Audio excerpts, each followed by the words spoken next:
Oh, this is the At this point in time, I'm sure many of you are familiar with the Silk Road or some parts of its history. This is the dark side of the Silk Road. Of cryptocurrency, many people are now aware of these dark web marketplaces.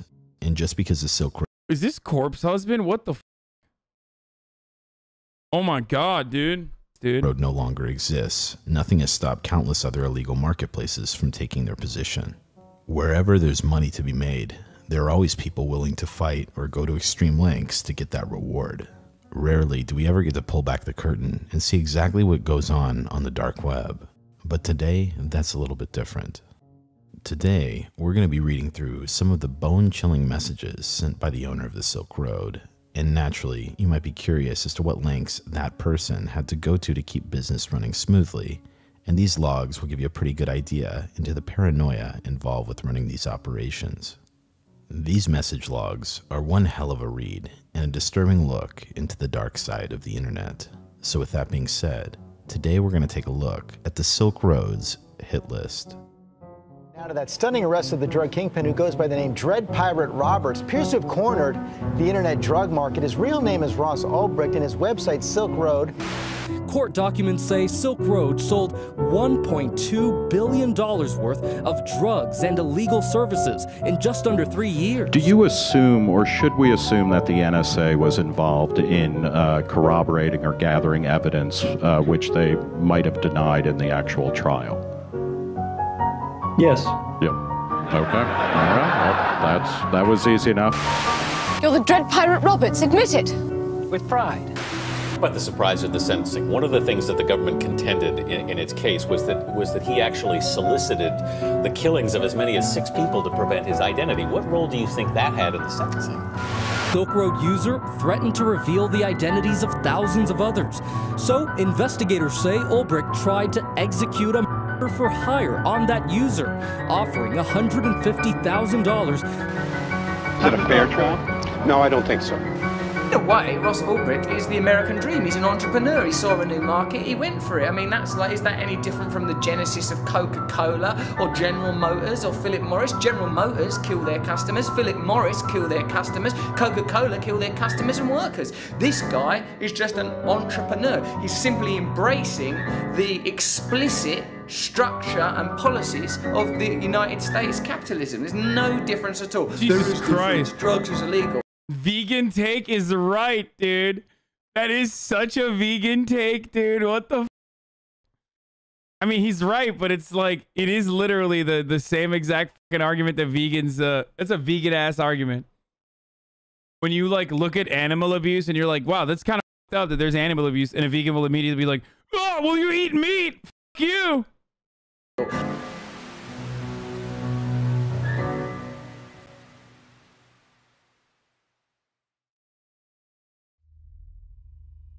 Depending on who you ask, Ross Ulbricht is someone who is either regarded as a saint or a dangerous criminal. And I don't think this guy is either of those things personally, but I do need to give a fair bit of context before we get into the actual messages I want to go over. Ross Ulbricht's case is widely covered on the internet, so I don't want to act like I'm the first one to mention this. But the thing is, whenever there is coverage of this topic, for some reason, these messages are completely left out.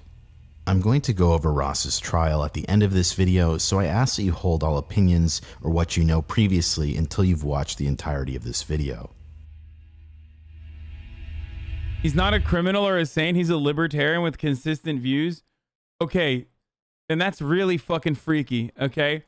That's not a, at least maybe not in this community, that's not going to be a saving grace here, okay? When motherfuckers say, oh, I'm a libertarian with consistent views, you know what that reminds me of? You know what that tells me?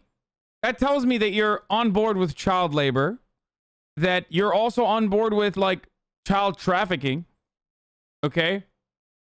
Some Rothbard shit, okay? That's like, when you tell me you're a libertarian with consistent values, I think to myself, you know, this dude is fine with like producing a child so he can sell it.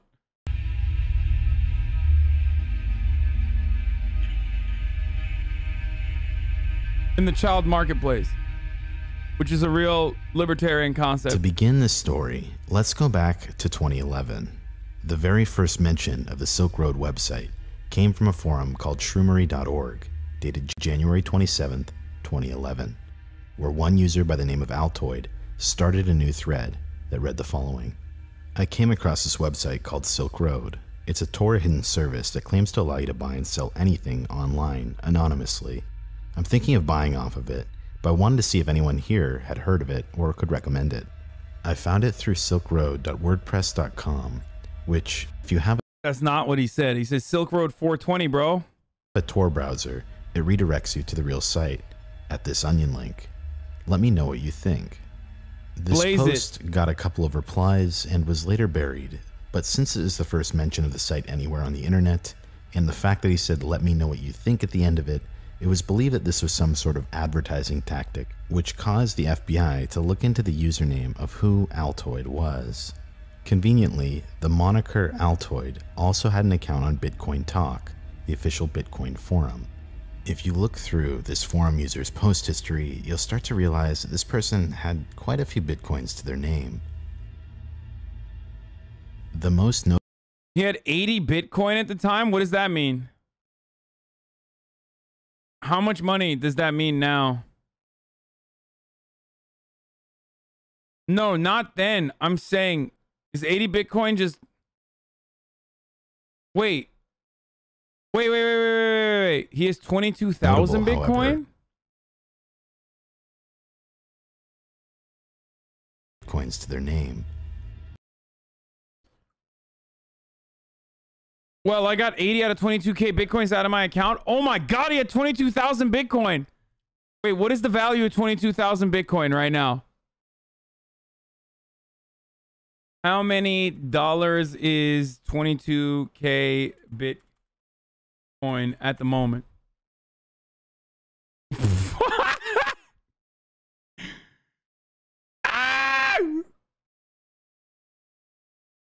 That's 884,714,600 dollars, dude.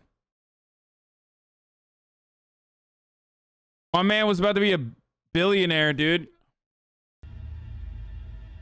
The most notable, however, was the final post from Altoid that was dated October 11th, 2011, and is still up to this day, and it reads the following.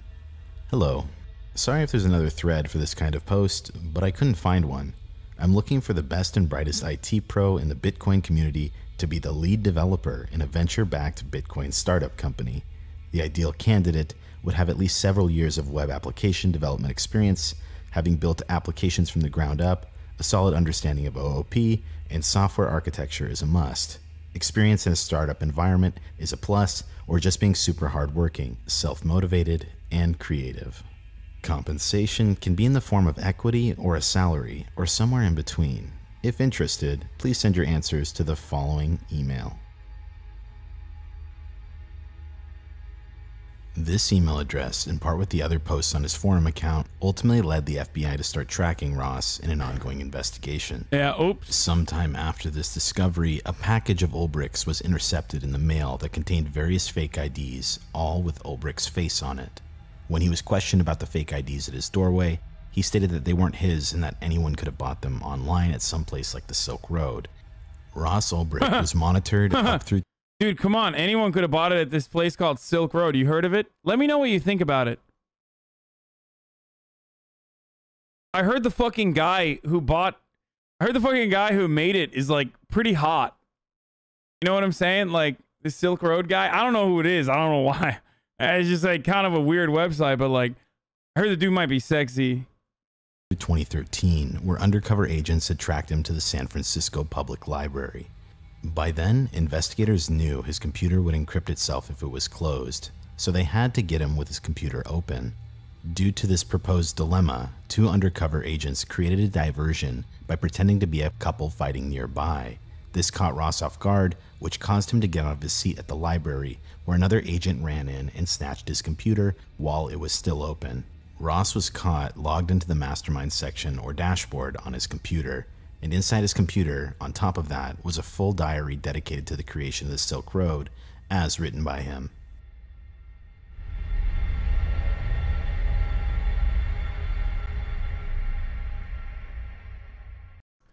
Someone I knew in college ordered fake IDs, I think on the Silk Road, and they came sandwiched inside of a built balsa wood airplane kit from China. It was bizarre. Yeah, I mean, I don't know how that fake ID stuff works, but if someone were to purchase it off of Silk Road from China, sometimes it would come inside of a shoebox in the bottom heel part of a shoe, like carved into the bottom of a shoe. Like, I don't know how that works at all. Obviously, it's not me, and I don't know how to do that. But I've heard in a video game that when you buy fake IDs from China, it would come inside of a shoe, like in literally the heel part of a shoe, like carved into it. It's just crazy that that's how that would happen. Now that you have a somewhat general understanding as to how Ross Ulbricht was caught by the feds, it's time to get to the main point of this video. First and foremost, let me introduce you to some of the characters that are going to be in this transcript. Dread Pirate Roberts is Ross Ulbricht, and this is a reference to the movie Princess Bride. If you're familiar... How'd you manage to get on Silk Road but not drag files into a game directory to install a mod? I actually literally never got on Silk Road. I don't know how to do it.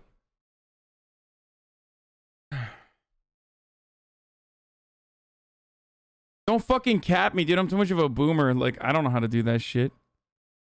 You hear that, FBI agents? Familiar with the movie The Princess Bride, then you'll realize how clever of a name Dread Pirate Roberts actually is, because it insinuates that multiple people ran the website, but more on that later. The next character that I'd like to go over is Lucy Drop, who was one of the top vendors on the Silk Road. Lucy Drop became a well-known vendor, as I said, and built up a very, very, very strong reputation prior to exit scamming. If you're not familiar with exit scamming, it is essentially when you build up a ton of reputation as a seller and then completely cash out and don't fulfill orders. Leading up to the messages we're about to read, Lucy Drop claimed that they were in prison for 7 months and that they had a business partner that stole their account. Go figure. If that doesn't sound sketchy enough, when Lucy Drop returned to the forums, they claimed that they were sad because they lost everything and everything was stolen from them, and on top of that, they claimed they wanted to come back and get their old account frozen and that they would never sell again and that they just wanted to wish everyone a good life. There are striking similarities between Lucy Drop and another scammer. This infamous vendor went by the name Tony76. They also exit scammed in a very, very similar way by building up reputation over a few months and then running a sale. Both vendors were from a certain part in Canada, and both of them sold. It's like the perfect place to scam. It's like, what are you going to do? Go to the fucking Better Business Bureau and be like, hey, I was trying to buy ecstasy on the internet. And this guy fucking did what is known as a Lucy Drop. You want to know what a Lucy Drop is? Yeah, when you know a salesperson builds a reputation only to like start scamming people. So like, you know, I spent like hundreds of dollars on ecstasy that never arrived. It's kind of fucked up. Or an exit scam, not a Lucy Drop. Sorry, it's an exit scam. My bad. Not a Lucy Drop. Sold the exact same type of product. On top of all of that, both of them up. shared Lucy very Drop similar is their name. Shut up, Chad, I know. idiosyncrasies when it came to typing. Even 6 years ago, it was speculated that they were the same person. As a result of being a scammer in the marketplace, Tony76 was not liked by Ross Ulbricht because scamming on his marketplace damaged his brand. Keep all of this in the back of your mind as we get into these messages. The next character that is referenced in this log is Friendly Chemist, who wasn't a vendor, but someone who claimed to be a middleman between the Hells Angels and Lucy Drop. Throughout these messages, Friendly Chemist is frantic, and he claims that he needs $500,000, or else he's going to release the names of thousands of customers on the Silk Road. I'll let most of the messages speak for themselves for this character, but let's move on to the final character. Lastly, we have Red and White, and in these messages, they are supposedly from the Hells Angels.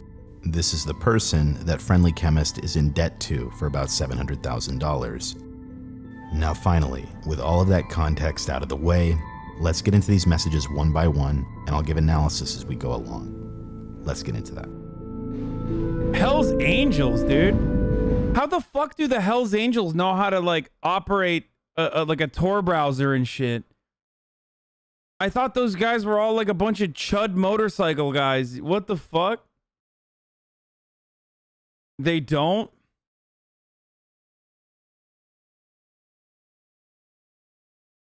All the gangs are involved? They don't, you ape, it's CIA? I thought you didn't know how to get on? I don't know how to get on. I literally don't, dude. I'm just saying stuff to make it seem like I do, but I don't know how to get on.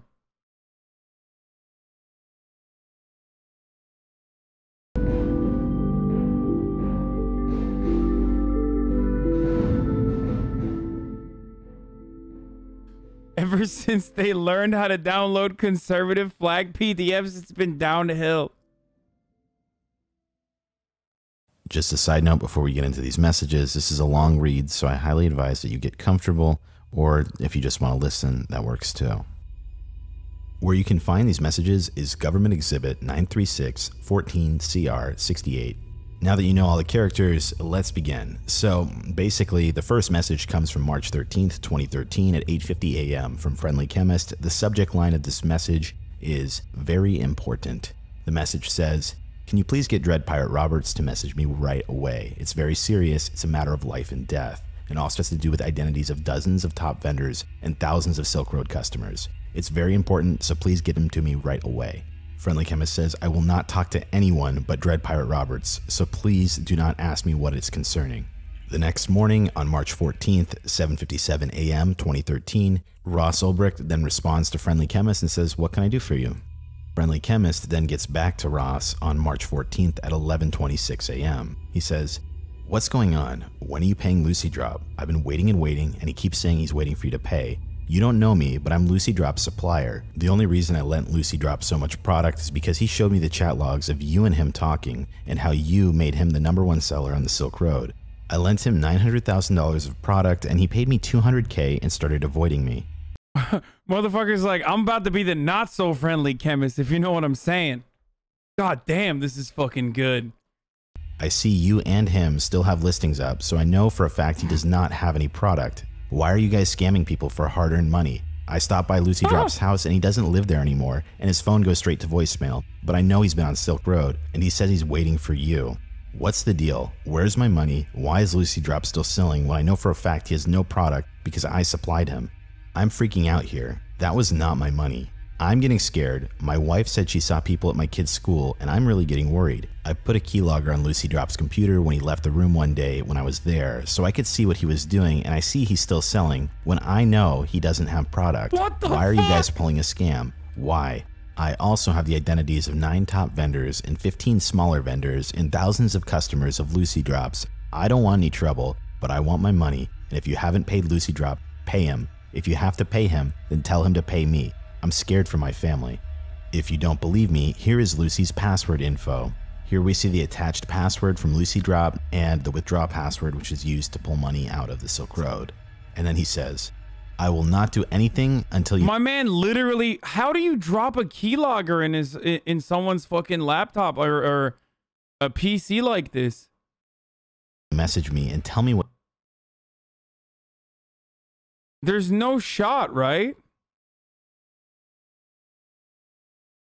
USB and run a program? No, but like I thought Lucy Drop was literally Dread Pirate Roberts, so he's bluffing, right? "What's going on? Please get him to pay me as soon as I'm possible, or pay confused. him ASAP if you haven't. This is my life here, and I'm scared for my family because of the money I owe." So here we have a guy claiming that he put a keylogger on Lucy Drop's computer, and that computer has now been lost because it was stolen by the partner, conveniently enough. Okay, don't tell me anything. On March 14th, 2013 at 7:34 p.m., Ross Ulbricht would respond and say, "I'm really sorry for your situation, but I never had such a conversation with Lucy Drop. He/she must have made it up to trick you. We have no special deal whatsoever." Friendly Chemist would then respond at 10:54 p.m. and say, "I find it very hard to believe. He showed me chat logs talking to you about you making him the #1 seller and being his partner on the product I gave him. I would not have given him that much product otherwise, especially because you made him the #1 seller. Please don't screw me like this. My life is in danger because of this money I owe. I also know about the other vendor accounts his friends were using. I have access to those customer lists too, from when Lucy Drop was dropshipping for them. I'm not this kind of person, but the only card I have left to play is dropping 24 vendor identities and thousands of customer details on the web and the forums. What do you and Lucy Drop think will happen if thousands of usernames and order amounts, addresses all get leaked? All of those people will leave Silk Road and be scared to use it again. Those vendors will all be busted and all their customers will be exposed too, and never go back to Silk Road. I don't want to do that. I just want my money for my product, my life is in danger, and maybe my family. Those people I borrowed money from are not regular people. I can't believe I was so stupid and trusting. Just get Lucy Drop to pay me my money and get my money as soon as possible. And if you haven't paid him yet, then pay, so he pays me the money he owes. Please, I'm freaking out here. A day later, on March 15th, 2013 at 6:49 a.m., Ross Ulbricht would then respond and say, I will get in touch with Lucy Drop and get back to you. Send me all of the information you've harvested so I can verify it. 4 minutes later, at 6:53 a.m., Dread Pirate Roberts would send a message to Lucy Drop with the subject line, Friendly Chemist. The message said, Hi Lucy Drop, I've been contacted by a member named Friendly Chemist. He claims to know you and have done business with you in real life. He's making wild accusations and threats against you and me and other members of my community. If you indeed know him, could you please provide me with his name and address? I'd like to stop him in his tracks by revealing that I know who he is and will retaliate if he does anything stupid. Any other info you can provide is also welcome. Thanks and sorry for the trouble. DPR. P.S. Please don't contact him. I'd like to handle him myself. What the fuck? This is a really stupid move if Lucy Drop's computer was actually keylogged, but under those circumstances, I guess he's testing the bluff. On March 15th at 9:17 a.m., Friendly Chemist would then get back to DPR and say, I didn't harvest anything. Lucy Drop kept a log of every single transaction he made on the Silk Road like an idiot. There are thousands of orders and there are over 20 vendor identities from where he did biz with them. Some with phone numbers too, and over 5,000 customer identities. He also ran more than one account on here and seems to be still vending on those accounts too, and did everything from one computer, so I have their info too. You already know that I have access to his account, and you can see most of his orders are not encrypted, so I don't know why you're asking me to send all the info to you now. The only reason I can understand this is unless you wanted to warn all those people so you and Lucy Drop don't have to pay me. His username, his password, and his withdraw password. You say you're not working with him, but you still haven't closed his account when you know he— Wait, but if he has a keylogger, I guess if he has a keylogger, he could technically see the emails, right? No, he couldn't see the emails because then you would have to.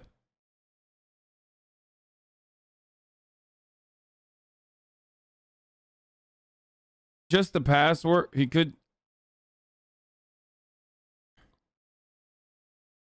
I mean, if he knows his email and passwords, why didn't he just fucking log in and look at his emails?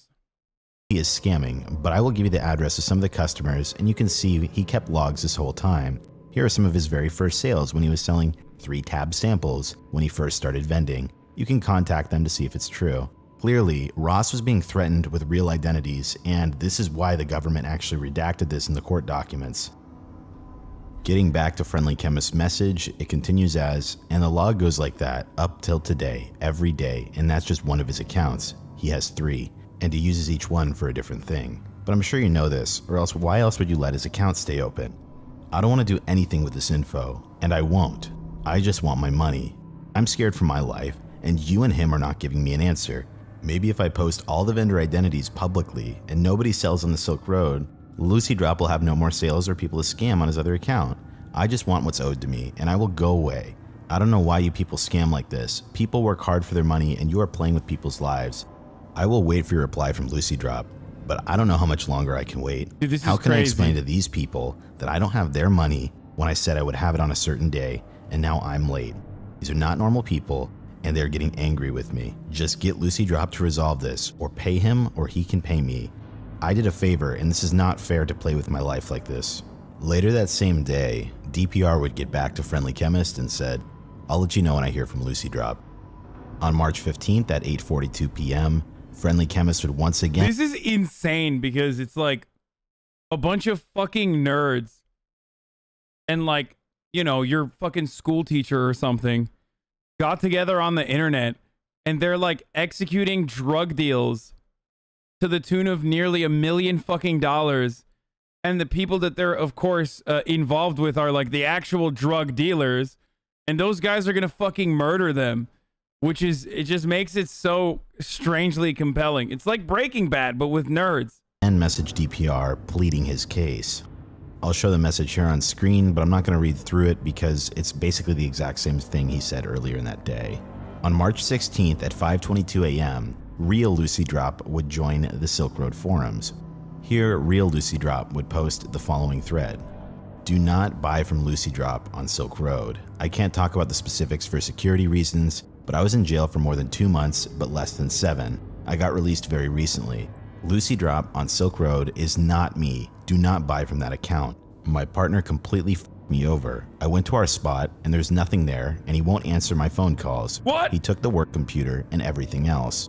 He took my entire savings with him that was being used to keep the supply up. He took my entire life. I can't tell if this is a cap or like cops sees this shit or something. Somebody please get in contact with DPR or vendor support and have the account shut down immediately and freeze all the funds in that account. How can I contact DPR? I can't find a link to message him. I can prove to him that I'm the real Lucy Drop, but I do not have access to my PGP or any of my logins. If you ordered from me in the past, namely a couple of top vendors, I can give you details and you can verify/vouch that I am indeed the real Lucy Drop. Do not trust anything that is said from the Lucy Drop account. Do not send any funds. Do not finalize anything.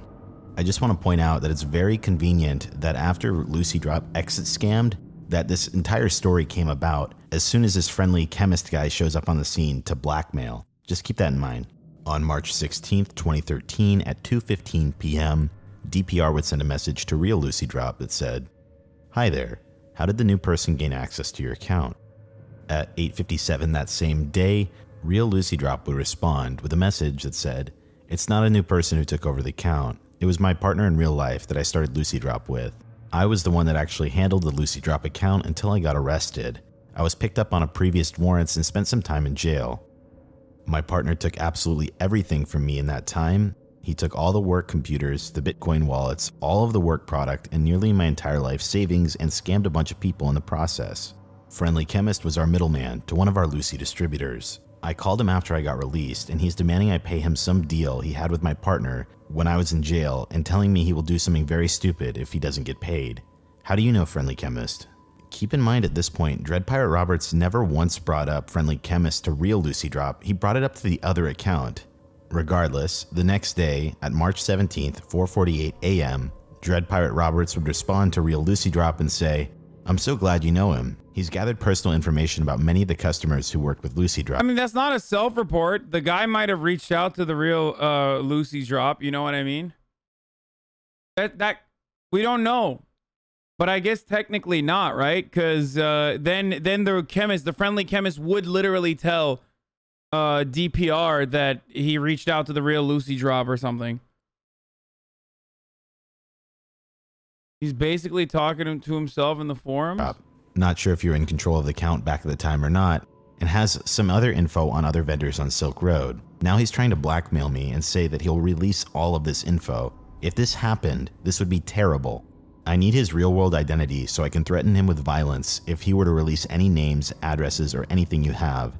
It sounds like he's in a tough spot that your former partner put him in, but I can't get involved and I can't release those IDs. Thank you for any help you can provide." Lucy Drop would then respond at 10:59 p.m. the same day and say, "I don't know how I feel about that violent solution. Remember that he also knows my real-world identity and has evidence on me as well. I'm sure you are aware." Bro, he's writing exactly like... Real Lucy Drop is writing exactly like the friendly chemist. Like, exactly. It is a very unique way to type, but it is literally exactly the same. Like a fucking... like a haiku or something, okay? So, this is a real sussy baka situation. Now, we already know that Lucy Drop has potentially a fake identity in the form of 2076. It's being read by the same voice, though, might not help. I mean, the only thing that's a little bit better is that it's like spelled. There's better spelling here. Of what would happen to me if any of my information was to be released. If he had access to that computer, there's a lot more damaging stuff on there than just the identities of a bunch of vendors and a bunch of customers of mine. There is enough on that computer to put me away for a very Oh, the forum does that weird spacing? long time. Oh, okay. He's acting really erratic right now, understandably because of his given situation, but I will set up a meeting with him and try and reason with him. It is also in my best interest that he does not release anything, as well as in the best interest of this movement we are a part of, putting power in people's hands. I fucking hate when money does that to people. I am in contact with him, and I told him I am talking to you and I'm going to have a meeting with him and try and resolve this problem of ours. Ross Ulbricht then responds at 1:27 a.m., just a few hours later, and says, "Okay, Lucy, do me proud." On March 19th, 2013 at 9:36 a.m., Lucy Drop would respond with the following message. I went to the meeting with him and he is extremely frightened. He told me who he owes money to, and I understand his concern for his safety because they are not people you want to owe money to. He is freaking out and truly believes that his life and his family's life are in serious danger. He thinks that you don't take him seriously, and he said he was planning on releasing part of the information to show he is serious. I convinced him not to and reassured him that things would be okay. What the fuck? If that information gets leaked and those vendors get busted, I would get busted too. I tried not to show him that I was too concerned with his threats, but I'm not sure how to deal with him. He said he's been doing his research and he said he's discovered a flaw with Silk Road that buyers have never thought about. I'm assuming he's referring to the fact that the vendors all have people's addresses and can use it against Silk Road or the buyers themselves to extort money or what have you. He also kept talking about the shitstorm that would be caused by that much information being leaked by the media/police picking up on it and starting a mass panic. He said if we don't pay him, he will release the information, and if that does not work, he will go straight to the police with all the information and get into the witness protection program. The people he— Wait, could you do that? Like that kind of, I mean, I guess you would because you have to send it somewhere. Why didn't these people use P.O. boxes? I mean, it doesn't matter. Your P.O. box is literally still, your P.O. box is traced back to you. He borrowed the product from are a big criminal organization. They have buyer information, Hasan Pepela. Dog, I literally never used Silk Road. I don't know why you think I used Silk Road, dude. In Canada, Hell's Angels, not sure if you're familiar with them, and the police have been known to treat witnesses against them very well. This is saddening because this guy is not really like this, but I guess with the threat to his family's life, he is under extreme stress and acting out of character. I calmed him down a bit and told him I would find a way to help. That was somewhat of a lie on my part because I don't really know how. I can help him, but I wanted to reassure him that I didn't do anything drastic in the meantime while we find a solution. I told him that you would never really fully trust him to not use the information against him even if you got paid, and he said the following. I'm recalling this all from memory, so excuse me if it's not completely accurate. He said regardless of anything, he needs to pay the people as soon as possible or he's in grave danger. He offered me a deal because, as you know, selling on Silk Road was my income and he was my connection for Lucy. He said he wants to be paid and that he would give me product at his cost so that I could pay you back by selling and giving you the percentage of what he would normally put on top when he was selling it to me. He was putting 50% on top of his cost when he gave it to me, so he suggested that I start vending again and you take 50% of all sales. That way you could be paid back in full, I would be able to sell again on Silk Road, and the people he borrowed the product from would be paid back and he would be safe. I said that was a bad deal because you still have all the vendors' information and customers' information. He said that he'd be willing to give you his identity, talk to someone on the phone or verify, or give any other identifying information that could be confirmed as collateral, so we would never have to be able to use that information again. On March 20th, 2013 at 5:58 p.m. What? Why would Pirate Roberts would say, why would someone, there's no, like, why would someone who has this information ever willingly, like, part ways with it when they could just, like, especially after someone gives them money, why would they literally part ways with it when they could just extort the person for more, you know what I mean? Or, like, have, like, a dead man switch or something, you know? It's kind of fucking stupid. I'm just saying, it's like that's not going to comfort someone like DPR. Hey, you know his real world identity, don't you? There is no way I will be handing cash over to a person who is threatening me and my community. Give me his ID so I can have some leverage in dealing with him. You said you don't know what to do now, so let me take over and give me all the info you have so I have the best chance of diffusing the situation. Lucy Drop then responds about an hour and a half later, basically reiterating what we just read about the 50% deal. At 3:29 p.m. that same day, Dread Pirate Roberts would respond and say, "Don't bother messaging me again if the message does not contain his personal information. I'm not fronting money to anyone, and I won't be blackmailed. I would also like the contact info/ID of the other Lucy drop that ripped him off, and of his suppliers if possible. You don't know how to handle this situation, but I do. Stop showing this guy compassion. He's threatening your life and freedom and my livelihood. On March 21st, 2013, at 12:21 a.m., Lucy Drop would respond and say, if you really think this is a good idea to deal with him, I will give you his personal information you want about his identity. Please understand why I'm hesitant, as it is my freedom we're dealing with. I will also have no income since he was my connection for Lucy. Are there any positions open on Silk Road, support or otherwise? I could really use some sort of job as my partner completely effed me over. Let me know how to send the information to you, plain text, or give me a PGP key to use. What the fuck, dude? That's so dumb, dude. Yo, you got a job for me, dude?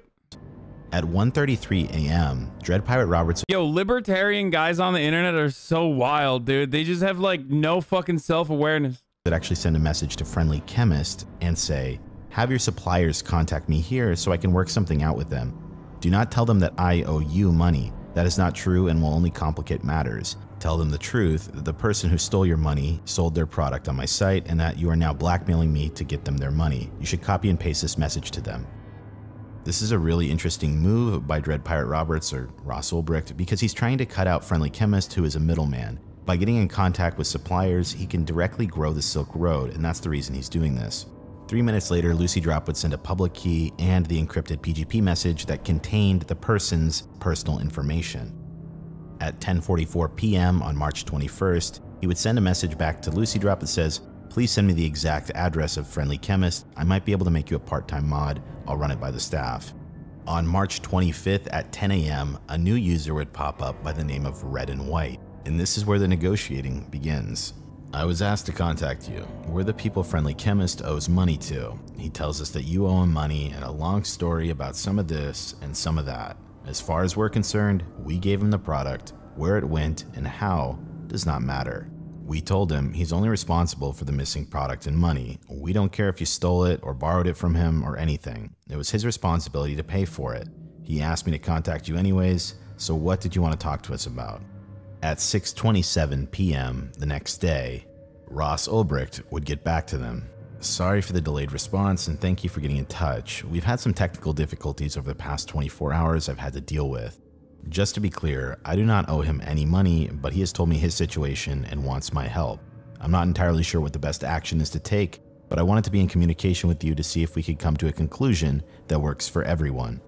Friendly Chemist aside, we should talk about how we can do business. Obviously, you have access to illicit substances in quantity, and you are having issues with bad distributors. If you don't already sell here on Silk Road, I'd like you to consider becoming a vendor. Many people here purchase in bulk as well as retail quantities. Being a vendor, you'll have the protection that dealing anonymously in Bitcoin provides, and you'll have protection against people like Friendly Chemist. Bro, this dude is pitching who he assumes are like serious fucking drug dealers, dude. He's like, oh shit, dude.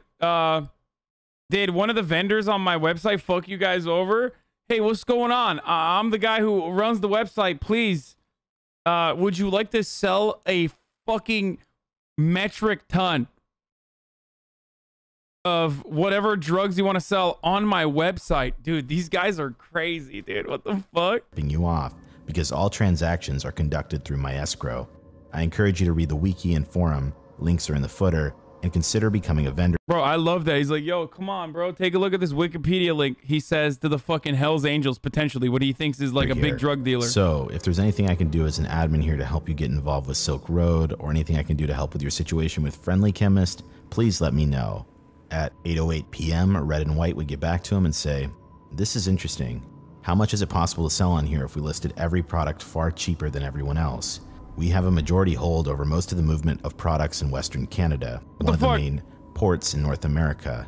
I have researched your site and the concept seems interesting to me, as long as it is as anonymous as everyone makes it out to be.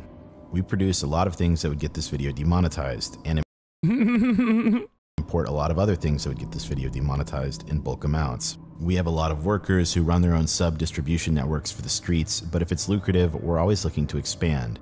In my partner's eyes, all they see is that because of online dealing, we are out 700K, so I'm not sure if they're going to go for it. Friendly Chemist refuses to meet up with us because he fears what will happen.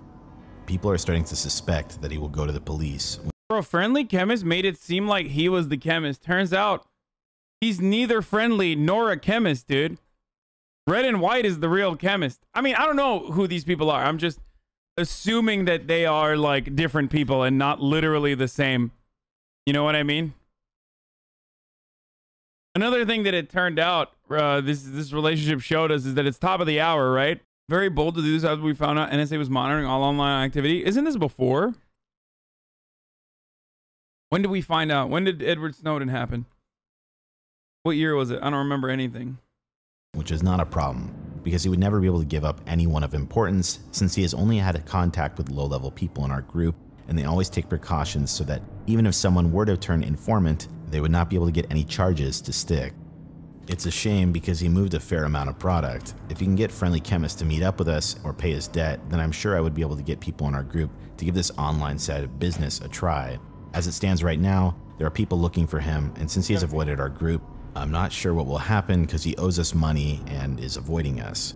I looked around your site and the prices are absolutely absurd. I'm assuming most people here are selling 3 to 4 tiers below the actual producers and distributors. On March 27th, 2013 at 11:16 p.m., Ross Ulbricht would send another message to Lucy Drop, who hadn't followed up yet. He says, "Why haven't you gotten the address yet? Bring me Friendly Chemist's address and $1,000 in Bitcoin is yours." 22 minutes later, then Ross Ulbricht would send another message to Red and White that says, "In my eyes, Friendly Chemist is a liability, and I wouldn't mind if he was executed, but then you'd be out $700K. I'm not sure how much you already know about the guy, but I have the following info and I'm waiting on getting his address. Blake Krokoff lives in an apartment near White Rock Beach City, White Rock, Province, British Columbia, has a wife and 3 kids. Let me know if it would be helpful to have his full address." In those categories, I think you could be doing over 1 million in sales a week within a few months. It's hard to estimate because it depends on how much market share you get, and also the site as a whole has been constantly growing. You will need to become very proficient at stealth shipping and packaging if you aren't already. Think vacuum sealers and leaving no forensic evidence on your packages. You will also want to ship from multiple drop points so you can't be traced back to your fake return address. If you go through with this, I would contact some of the top vendors and hire them to consult you. Ask the grass vendors because you wouldn't be competing with them and their product is very smelly and looked for by the USPS, so they have to be on top of their game. I would also start out listing smaller amounts so you can get the hang of it before putting up substantial inventory. Yeah. You will also need to market yourself on the forums a little bit, maybe at first. Maybe send out some samples to critics.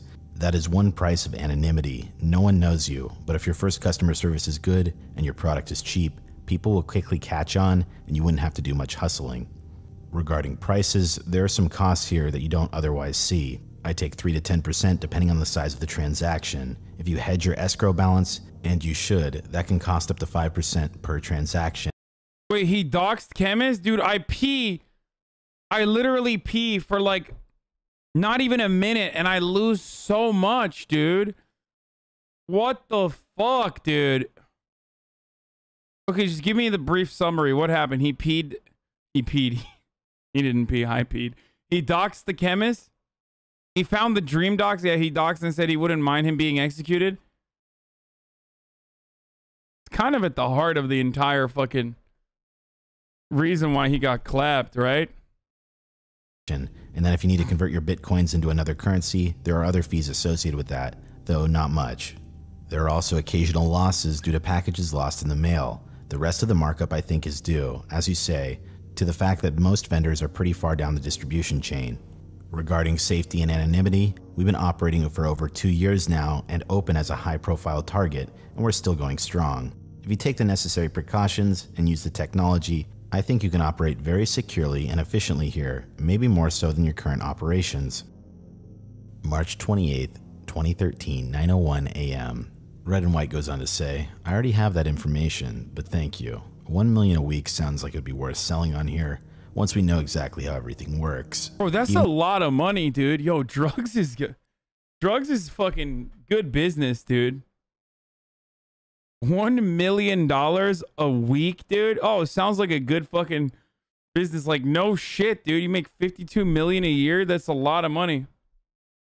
That's like misgift money, dude. Even if the commission was 15%, it wouldn't matter, as we lose more than 15% on the streets with street-level guys getting robbed or arrested and losing product, etc. Also, we've kidnapped Friendly Chemist partner Zin, and we're already on the hunt for Friendly Chemist. I'll keep you updated on the developments. What the fuck? So far, we are liking what we're seeing from the site, and this could be a good partnership for both of us. As far as I can see, this site lacks any big-time suppliers. It appears that mostly street-level independents are buying small amounts, an ounce to a kilo at a time, and selling on here. We have the product and the manpower to do big things here. Forgive me. Yeah, hey, quick, by the way, we fucking kidnapped the dude's partner. You know, just casually kidnapping someone. Kind of buried the lead there, brother. What the fuck? He's like, yeah, $1 million sounds good. Also, we fucking kidnapped someone.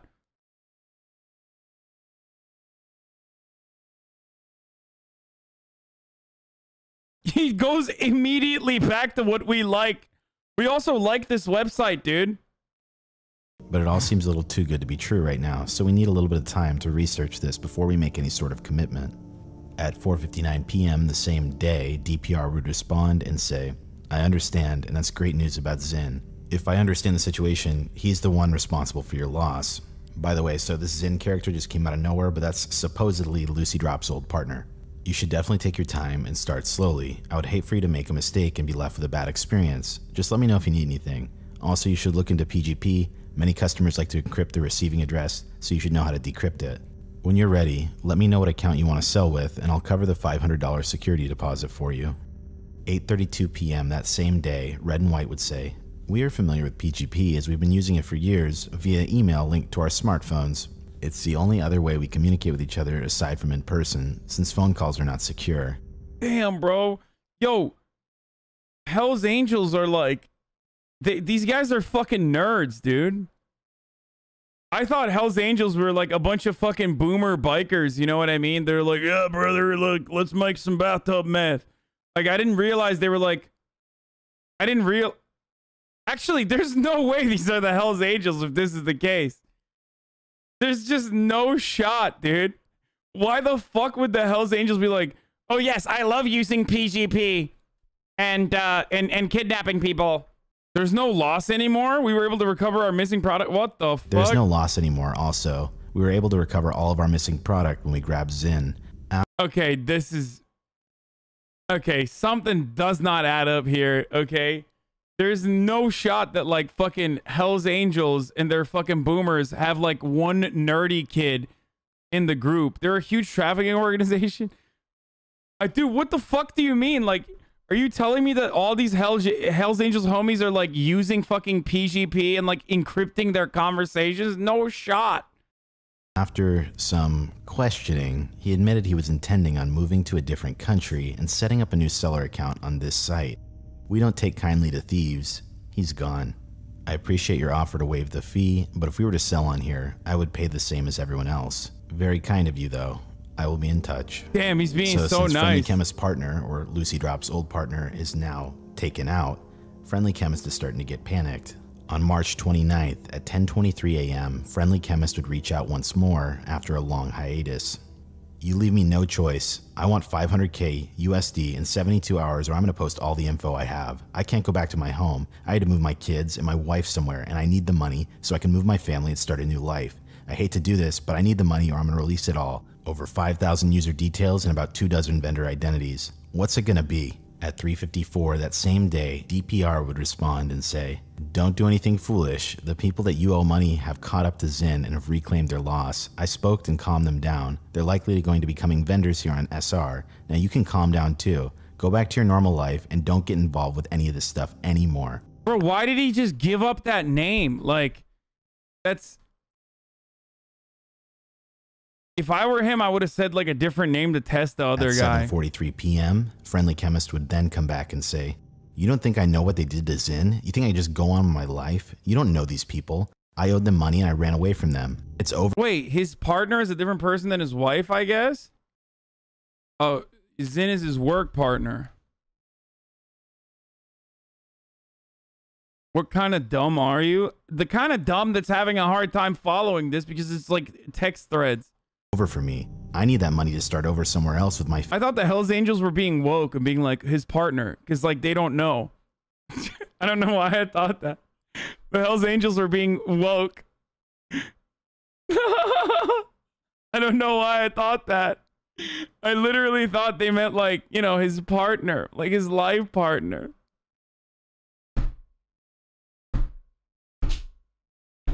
I never even thought about it, dude. Like, oh no, dude. Family, I need it. I don't want to do this, but you still don't give me another choice. They're still telling me that I have to meet them, and I don't know what will happen.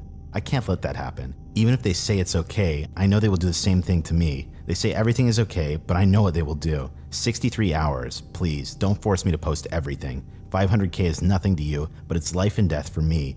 They told me I have a free pass and that they dealt with it with Zin, but I know that they are doing that to make me think it's okay, and then they're gonna get me. That's how these people operate. At 10:47 p.m., he would respond to Friendly Chemist once more and say, "Do me a favor, make it 96 hours. I will get back to you on Monday. I want to work this out, but I have big plans for this weekend, and I don't want to have to deal with this." What? Hey, I got big plans for this weekend, okay?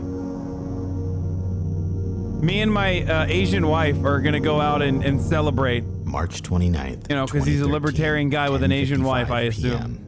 Hello again, Red and White. I hate to come with you with a problem when we were just starting to get to know one another, but Blake, Friendly Chemist, is causing me problems. Are you still looking for him, or now, or have you found Zin? Have you given up? I'd like to put a bounty on his head, if it's not too much trouble for you. What would be an adequate amount to motivate you to find him? Oh. Necessities like this do happen from time to time for a person in my position. I have others I can turn to, but it's always good to have options, and you are close to the case right now. Hopefully this is something you are open to, and can be another aspect of our business relationship. Oh my god, this motherfucker went from like, you know, I run the Silk Road to like, hey, you want to do murders for me? Mass drug distributor? Like, how the fuck? This happened over the span of like 2 months. Regards, Dread Pirate Roberts. March 30th, 12:42 a.m. Red and White writes to DPR.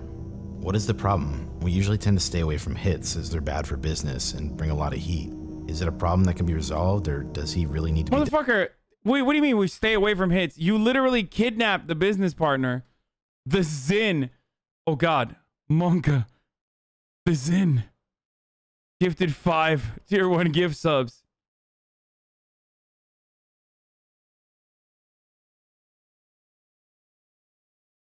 He's here, the business partner. Dealt with sternly. As of right now, we don't care about him because we retrieved more money from Zin than what he took from us, and he also paid for it with his life. Debt paid in our books. As far as rates go, we don't have a flat rate for things like that. It's on a case-by-case basis. Usually we pay our hitters a percentage of what the person owes, plus or minus how much they can retrieve. If it's strictly a hit because they don't want the person around anymore, it's also different. Does he owe you money, or do you just not want him around anymore? I can send a couple of my guys to do recon to find out exactly where he is right now. In the meantime, I'll wait until I hear back from you. At 1:55 a.m., DPR writes back, if you can find his location, that may be enough for me to scare him off. He's been trying to blackmail me. Just let me know what you need to make it worth your while. 3:31 a.m. that same night, Red and White writes, if I find his location and you use it against him to scare him, there's a chance he will switch locations again. Speaking from experience, it will be a lot more difficult to find him again after. Okay, this is FBI.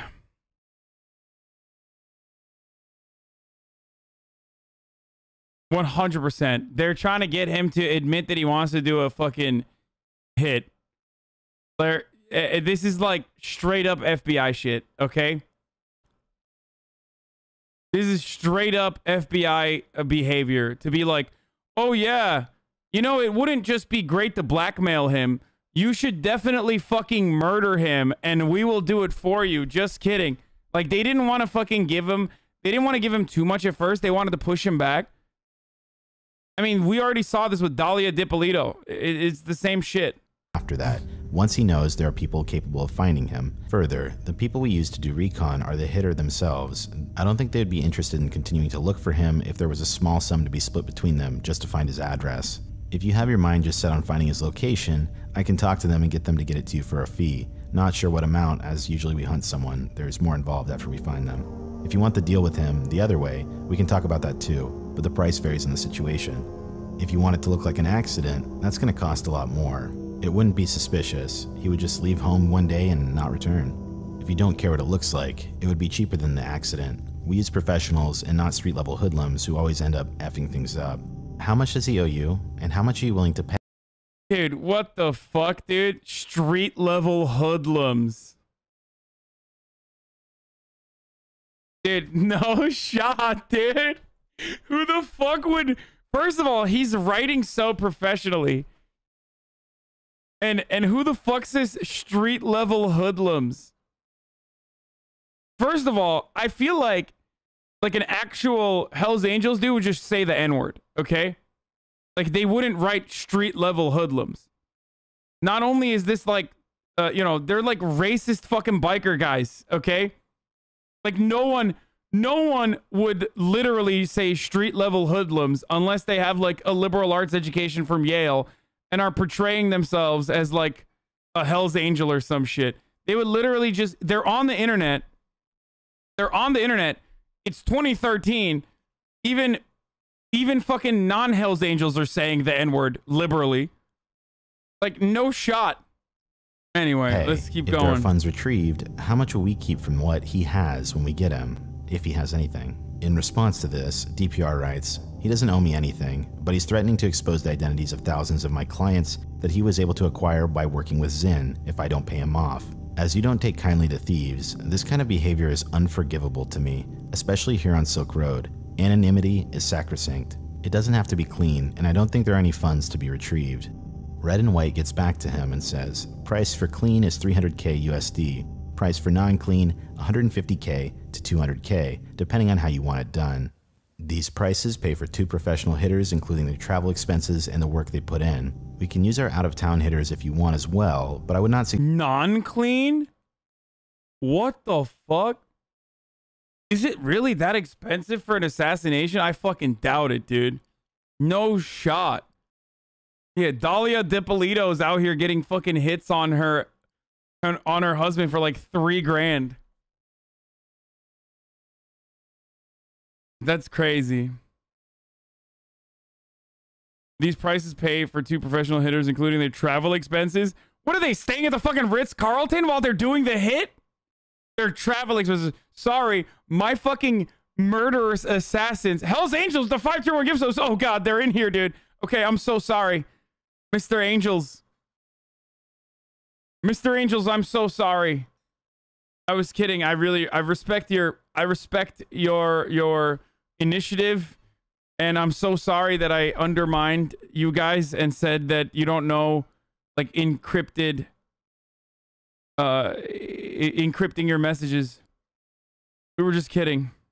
I think this is covering for the hitter's expense in case they get caught. It's what happens for clean hits here in Brazil. Hustle. That is a very strange thing to tag hustle with. What the fuck, dude? What, are you a Brazilian murderer? Why do you know that? No, it's not. It was around 25k to 50k on Silk Road at that time. Why do you know that? Shut up. Okay. Suggest them because they come with an extra cost and you don't seem to care about how he's taken care of. When would you like this done? On March 31st, 2013 at 8:59 p.m., DPR writes, don't want to be a pain here, but the prices seem high. Not long ago, I had a clean hit done for 80k. Are the prices you quoted the best you can do? I'd like this done ASAP. Wait, what? Okay, no, he didn't. He's just like lying to them. I had a clean hit done for 80k. Then why don't you use that guy? What motherfucker? What is this? What?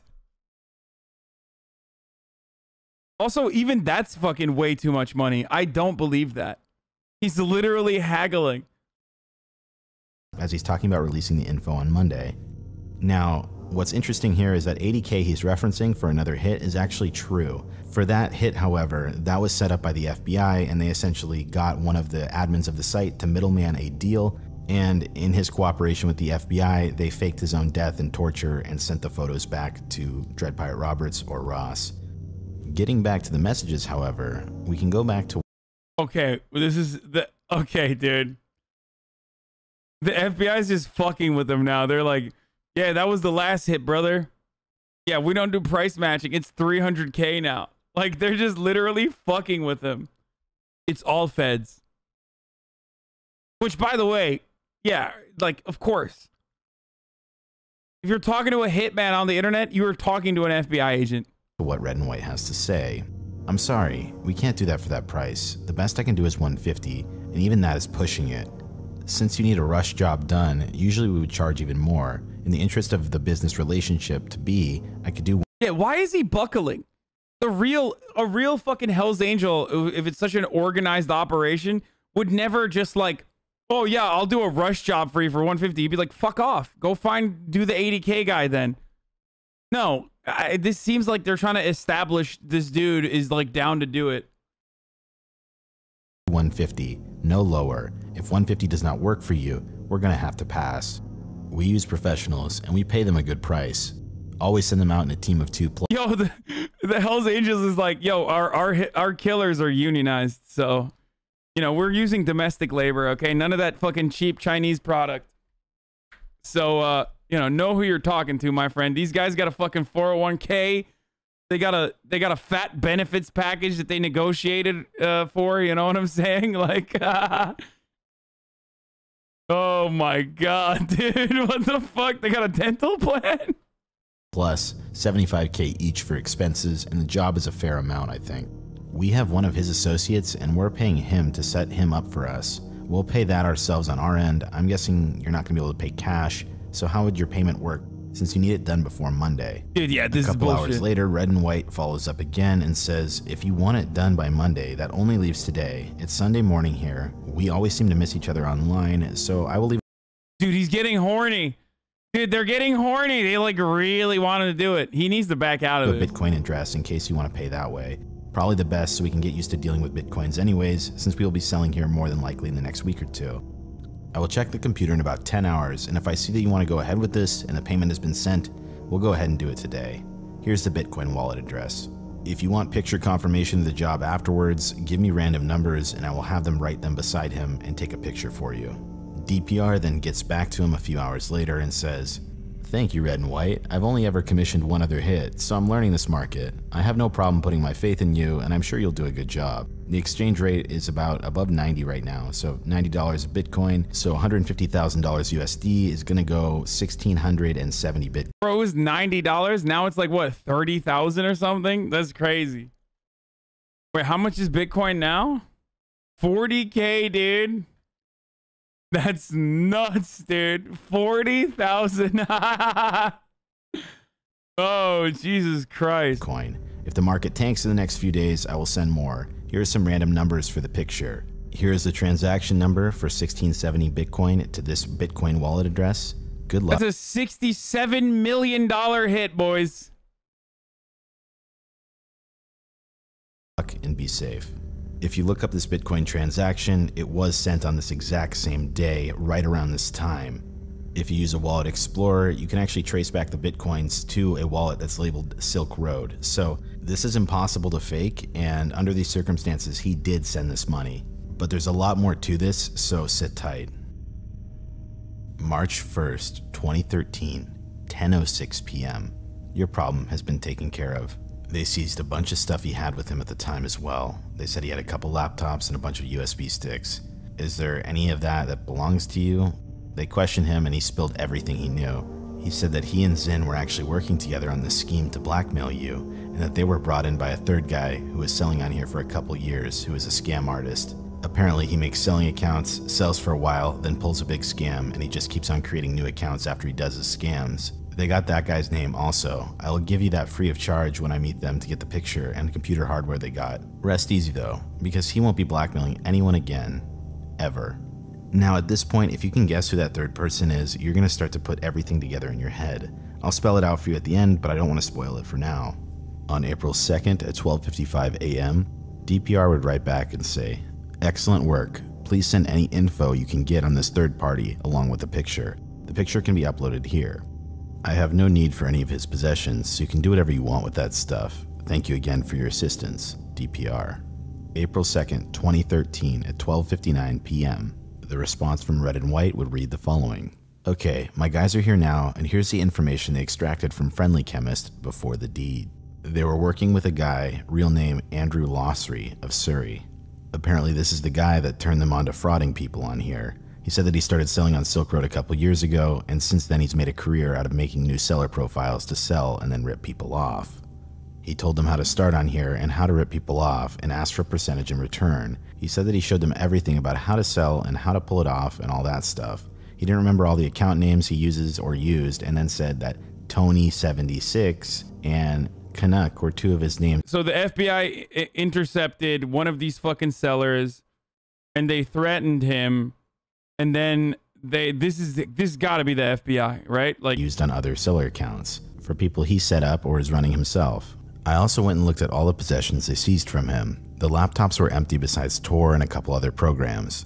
The USB sticks he had were packed full of text files and thousands of addresses from all around the world. We destroyed everything we seized from him, but I kept a text file that was named blackmail.txt that had a ton of addresses in it and other text files. Since you mentioned that he was trying to blackmail you with all that information, I kept that text file in case you needed it. If you don't need it, then let me know and I'll destroy it. I also have the picture with me. A question before I send it to you though. I'm not extremely good with all this anonymity computer operations, but I know pictures store GPS information and the likes that the police can use as evidence. Is it safe to send it over here like that? We took care of him at one of our safe houses, so that worries me a little. I trust your judgment, so I was wondering if there was a way to delete GPS information. Blackmail.txt, dude. From a picture before I send it over the internet. Another quick question regarding Bitcoin. How do we withdraw them? I paid the hitters with my own money until I figured out how the Bitcoins worked exactly. As I understand it, Mt. Gox is the main exchange. Is it safe to make an account there to withdraw? Can they link it back to the Silk Road? They require verification, which bothers me a little, so I figured you would know the best way.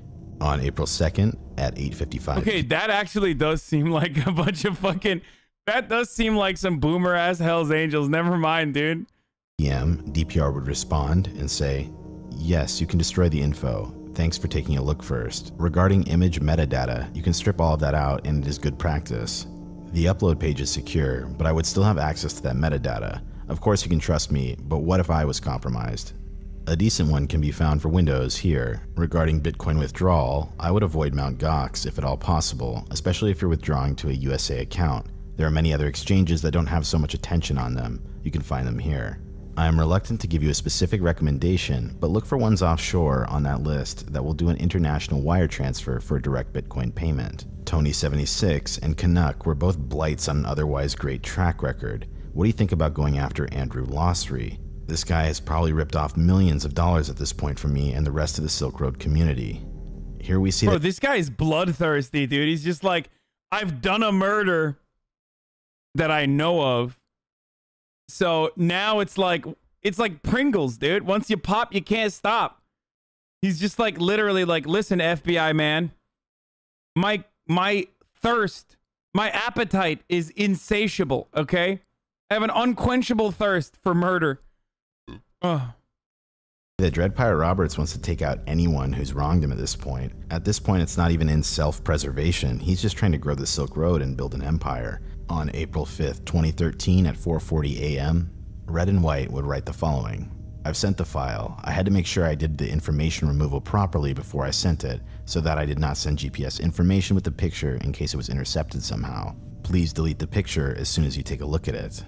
As for the name, it's Andrew Losry, aka Tony76, aka Canuck, aka some other names I don't know. From what I got from Friendly Chemist, he has other names on here as well, or is working with other vendors on here like I mentioned before.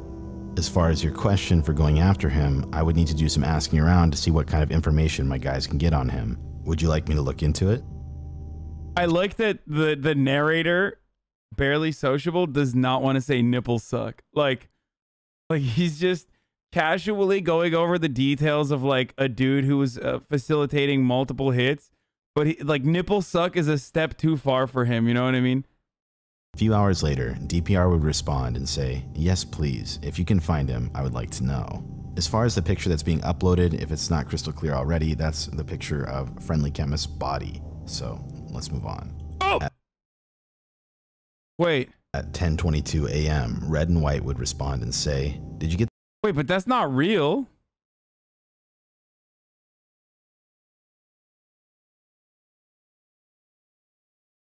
The FBI killed him? No shot. The picture? Let me know so I can delete the rest of the ones I have. Finding him would be possible. I can almost guarantee it. But I stop short of guaranteeing anything unless I'm 100% certain I can get the job done. I don't do that so I don't look like an idiot if I can't accomplish something that I said I can. We have a huge stake in the trafficking on this side of the country, so if he's grabbing product from anyone, we would be able to find out who and get to him. Would you want him dealt with if possible? I ask because I don't want to send people to hunt for him and then nothing come of it once they find him. Also, please don't forget to delete that picture. I've received the picture and deleted it. Thank you again for your swift action. I would like to go after Andrew, though it is important to me that we make sure he is who Blake said he is. I would rather miss a chance to take him out than hit an innocent person. If he's our man, then he likely has substantial assets to be recovered. Perhaps we can hold him and question him. I'd like to connect with you on real-time chat to discuss this further with you. It requires downloading the chat client, Pigeon, and the plugin Off the Record, and some basic configuration to connect. If you're open to this idea, I'll send you instructions. This is how I communicate with my closest people. If not, we can keep communicating here, but it's much slower. April 5th, 9:48 p.m. Red and White writes, "It was my pleasure. I hate thieves almost as much as I hate informants." About holding in question. Dude. Oh, God. I hate thieves. And I hate informants. Yo. I'm with it. Questioning someone, it adds to the risk the longer we have to hold/transport a target. The safest way to do it is get in, do it, and get out as soon as possible. As far as there being a way to verify that— I love doing drugs with my friends in the Hells Angels, dude. He is the intended target. Making him speak would not be a problem, and of course we would not have him done if he was not the right person we were looking for. Since you said you'd like to go after him, I will send 2 of my guys to do some recon right now and find out what I can about him, and get back to you immediately. We can discuss the price later once we know more. As for the real-time chat, send the information over and I'll have my tech guy look at it. He handles all my security with phones and PGP, BlackBerry. I think either this is the FBI, or it's gonna come out that like Red and White was literally the same guy as the other 2 guys, and they've just been like feeding him fake feeding him like fake hits and shit like that. You know what I mean? As for the real-time chat, send the information over. Have my tech guy look at it. Oh my God, they have a tech guy. So he would probably know better than me how to set everything up. On April 6th at 12:57 a.m., DPR would write to Red and White and say, "My gut tells me he's our man, but I'd hate to be wrong. Your men were able to get info from Blake, but maybe they can do the same thing with Andrew. He's likely sitting on many thousands of stolen bitcoins, perhaps tens of thousands. So I'd like to think we'd want to work him over to get those funds back. They could be on an encrypted drive only he can unlock. Taking him out would erase the coins forever. In the process of getting him to return the funds, I hope we could confirm that he is indeed the one Blake says he is. Here are the instructions for accessing the chat server from a Windows computer. Attached in this message is just the— Damn, look at these fucking nerds, dude. They're not even using Linux, dude. They're not Red Hats, boys. That's what we know.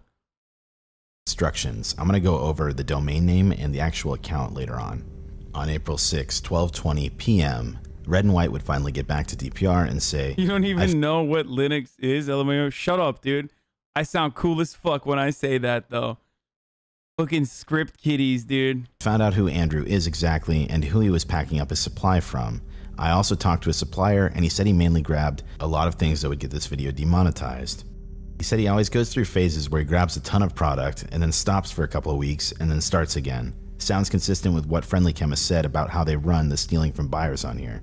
He said he last heard from Andrew a couple days ago. He said he was planning on moving out of the province because things were too hot down here. That might be because he found out about Zin and Friendly Chemist and now he's scared. I also had a chance to actually sit down and talk to my hitters about exactly what happened and how everything went down in detail. They said that Friendly Chemist was pleading with them and offering to give up Andrew, and that Andrew was a seller here by the name of Tony and a bunch of other names, amongst others. He said that when he first turned them on to the idea of doing this big scheme, that he would often talk about how he stole so much money, and that he once stole 15,000 online currency coins from one person on the site, and how easy stealing money was on here. What's a fucking currency coin? Does that ring a bell? Did he steal 1,500 bitcoins from a buyer here? That would be an easy way to find out if this Andrew person is the same person you think it is. Do you have his transaction history to see if he actually did steal 15K bitcoins from someone? I trust my hitters to do a good job, and they are excellent at what they do, which is take people out or interrogate/scare people, and they told me they didn't think he was lying. The info I have on him right now is that he works and lives with 3 other people, and they all sell product. He is in contact with his supplier, who actually through a line of middlemen gets his product from us at the end of the food chain. Bro, this guy is like all over the place, dude. Like, what the fuck? How is this other dude who runs this fucking website still not sussed out by this? At this point, you deserve to go to jail, dog. Like, seriously. I mean, at most points, you deserve to go to jail, but like, what are you doing? Do you want to deal with this Andrew guy, or do you want me to put the team on standby? At 8:37 p.m. that same night, DPR would write back and say, I'm confident enough that it is him to move forward. Can we round up all 4 of them, separate them, and get them to out each other by giving up their stolen money? Recovering the funds is going to be tricky if you aren't in direct contact with your team, or if your team doesn't know how bitcoins work. If you have the other usernames Friendly Chemist mentioned, that will help me piece together things on my end. Regarding chat, there should be a certificate to accept. When it connects, does that show up? A couple hours later, Red and White gets back and says, it won't even connect, it's just stuck on connecting, and I copy and paste all the information for the login and password, etc., so it should be good. I also checked Tor to see what port to use. Won't connect for some reason. Do I have to fill in any more of the details? Local alias or anything like that? As for getting all 4 of them, it would be possible, but we would have to get them all at once so no one gets away. I would send 4 hitters instead of 2 to make sure there was no fuck-ups. I'm not sure on when they are planning on leaving the province though. The guy that has been feeding me information on him says the guy's a degenerate gambler, so I don't know how much of the funds he will have on hand. He says he owes a ton of people money too. My guess is that he's been pulling the scams to fuel his gambling problem like a degenerate. It would make sense why he's teaching other people how to scam as well, since it has been too profitable for him to keep it. Dude, Hell's Angels guy, but doesn't gamble, and he says he's a degenerate gambler. Yo, those fucking gamblers, man, they're such degens. To himself. Probably because he owes some money and then he offers them to show him how to do it as a way of paying back. I will have them take whatever they have on hand, but I don't want to pay my hitters to be hanging around with them for too long since they're doing 4 people. Unfortunately, there are no bulk discounts for jobs like this. Usually the price goes up the more difficult it is. Since you're easy to work with, I would be able to offer you the same rate as last time, ×4 if that works for you. Let me know. If it doesn't, please also let me know as soon as you can so I can call my guys off. They've been doing info gathering this whole time on Andrew and his whole crew. Why would the guys work for free? Originally, the guy was going to work for 300K. Then he did a fucking rush job for 150K. Now he's doing a 4-person hit, like for 150 a pop. And they're still already like literally doing free recon. None of his story makes sense. How the fuck is this guy literally not suspicious? What a fucking idiot, dude. DPR would later write back and say, okay, let's just hit Andrew and leave it at that. Try to recover the funds, but if not, then not. How much do you need for this? On April 8th, 7:11 a.m., Red and White would get back and... He sent the picture? It doesn't matter. Like, wasn't there any news articles about this fucking guy once you know what his name is? Like, you can't look at like regional news articles or coverage like that? Like obituaries or some shit? How do you not fucking verify that? Respond and say, if you want to hit Andrew only, I can have it done for 150 just like last time. We wouldn't be able to do it at their place though, because there's always at least a few of them there from what I'm told, since it's their home/office. So we wouldn't be able to recover any of his things. It's up to you what you want done, but we can send hitters into their home/office if they're only doing one of them. He's like way too invested in doing this hit for him when originally he was apprehensive. And if he's like literally doing operations for a fucking cartel that makes $1 million a fucking week, if he's the main guy or like one of the people that's like literally the main connection for Silk Road, and this is going to be like their big entry point into using Silk Road and being like a main distributor on there, why in the ever-loving fuck would they just be like, yeah, let's keep doing more hits for you? Like, you know what I mean? Do you not need the people he is working with dealt with also? If they're working with him, it means they're doing the same thing as him. It would also be easier for the hitters to get to them in there. Yeah, I'm saying they would be making $1 million a week plus selling drugs online on Silk Road. That's a lot of fucking money. That's a lot of product. That's serious shit. I feel like a serious organized criminal organization is not going to fucking deal with like the weird, pasty, neurotic Andy who like runs the website like this and like going off their fucking whims and going back and forth on like what kind of crimes that they're gonna do together and shit like that. Okay, that's what I'm saying. It's wild. So that they have a chance of recovering anything if he has anything there. It would also be better because it wouldn't be a public hit. If we just take Andrew, there's nothing to say that the other three wouldn't start up somewhere else with a new selling ID. It is of course up to you what you want done and how, since you're the client. I was pretty certain you would want them all taken care of, so I had an associate send me a couple of his out-of-town hitters to accompany our local hitters. It is not a problem as I can just send them back and cover their travel expenses. And for the record, for the chatters who are saying, drug cartels are bloodthirsty, he literally started off by saying, hits like this bring unnecessary attention to us, and they're correct. Every murder that you do literally brings more attention to that murderer plus the organization itself. So why the fuck would you like risk it like this and also like rush to like literally push? But I obviously would like for them to not go back empty-handed. My mistake for not confirming what you wanted before I had the extra hitters sent down, but it's not really a problem if you don't want the others dealt with. I had a hard time connecting to the Silk Road for the last 24 hours, or I would have asked before having them sent down. So if you'd like to do the others as well, I would be able to have it done for 500k. If you do not want all of them and just want Andrew, it would be 150k. I would prefer to do all four, as it would be better than having to get Andrew somewhere else and have no chance of recovering any potential product/money that he may have. If you are certain he has that much product/money, I think it would make sense to do it at their home/office. It's up to you though. Just let me know what to do as soon as you can, since I do not know when they are leaving the province, and if they do leave the province, the price would go up exponentially. If you would just like to get Andrew done, send 150k to the same address you sent the other funds to. If you'd like all four of them done and the product/money recovered from there, send 500k USD to the same address you sent the other funds to. In the morning, I will check the Bitcoin wallet first thing, and I will know what you want me to do based on how much you sent, and I will have it done as soon as possible. Speak to you soon. At 6:50 p.m. on April 8th, DPR would write back and say, okay, I'll defer to your better judgment and hope we can recover some assets from them. 500k in BTC or 3,000 Bitcoin at $166 a Bitcoin has been sent to your address, and here is the transaction number.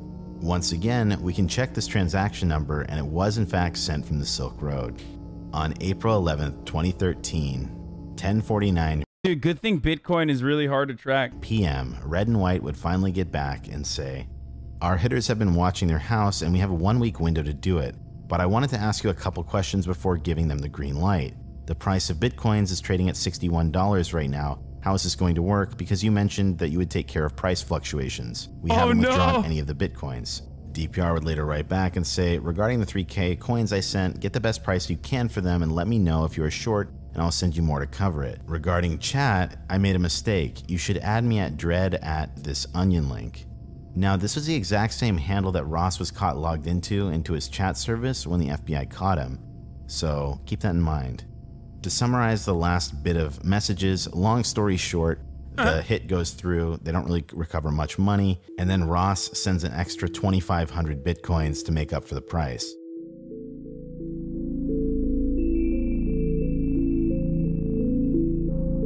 Money well spent. It's $120 million for Now, let's do a fucking... final analysis on these messages. As interesting as these messages are to read, there's something I haven't told you. What we just read through is exactly how someone went about scamming 7,225 Bitcoin off Dread Pirate Roberts. At the time that this Bitcoin was sent, it was actually worth about $1 million, give or take. But today, it's worth over $60 million. All of these hits were paid for, but Blake, Kirchhoff, Zinn, Andrew, and all the people involved with these hits aren't actually real people. Because there's absolutely no proof of any of these guys ever going missing or ever existing in the first place. It took a while for Ross's investigation to pick up on this, but this is in fact what happened, and even in the court documents they say he got Motherfucker's gonna be like, dude, I need more, I need someone to kill that guy now. With an elaborate scam. Keep in mind though, that in DPR's mind, these people were 100% real, and he was completely willing to pay to have people taken out. We're going to talk about Ross's trial in a bit, but up until 2018, nobody knew who Red and White was. Here's the reality though. DPR got played by one person, and that one person is alleged to be James Ellingson.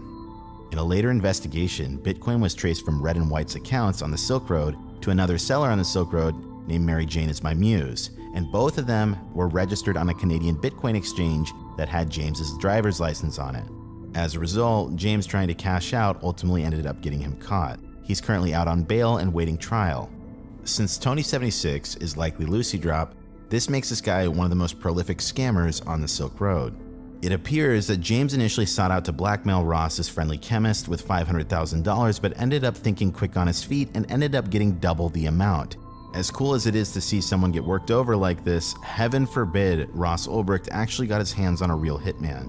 To this day, a lot of people still deny the fact that Ross actually ordered these hits and they believe it's completely fake, and I'm going to be debunking that later on in this video. But for now, let's get into the trial.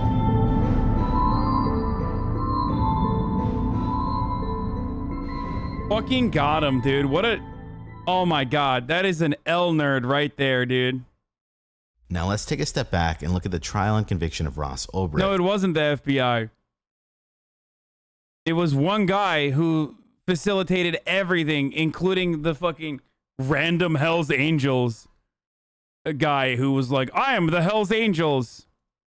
Keep in mind, my goal here is to cover this in a somewhat objective manner because both parties involved seem to be potentially stretching the truth. Ross pleaded not guilty despite being caught red-handed logged into the website, so it made me really curious as to what his defense actually was in this case. I went through countless pages on this actual court case, and what they planned on using as a legal defense, I honestly don't know how they ever expected to win. I'm paraphrasing here, but Ross's legal defense went with the story that Ross created the Silk Road not to make money, but as a social experiment.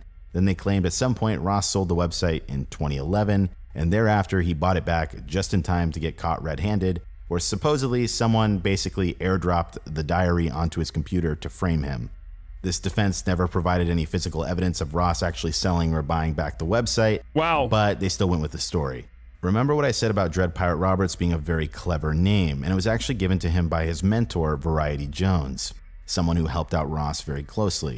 He actually suggested the name Dread Pirate Roberts if he ever got caught, so that way he could say he was just a fall guy.